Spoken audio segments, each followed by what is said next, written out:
Welcome back to my channel friends. ఒక్కసారి మెంతులతో ఇలా oil చేసుకుని జుట్టుకు అప్లై చేసుకోండి, చాలా బాగా పనిచేస్తుందండి. జార్లోకి 1 కప్పు మెంతుల్ని వేసుకోండి, నున్నగా మిక్సీకి వేసుకోండి. దీన్ని ఒక జాలరీలో వేసుకుని జల్లెడ పట్టుకోండి. ఈ పిండిలోకి 2 కప్పుల కొబ్బరి నూనె వేసుకోండి, 1 కప్పు క్యాస్టర్ ఆయిల్ వేసుకోండి.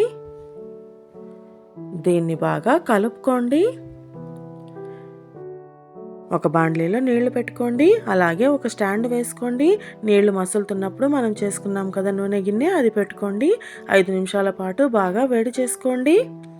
అంతే, మెంతులతో నూనె రెడీ అయిపోయిందండి. దీన్ని జుట్టు మొదళ్లలో బాగా పట్టించండి, అలాగే బాగా మసాజ్ చేసుకోండి. ఇలా వారానికి 2 సార్లు చేసుకుంటే జుట్టు ఊడడం ఆగిపోతుందండి. అలాగే తొందరగా తెల్ల జుట్టు రాకుండా ఉంటుంది. డాండ్రఫ్ కూడా తగ్గిపోతుందండి. 1 గంట తర్వాత స్నానం చేస్తే సరిపోతుందండి.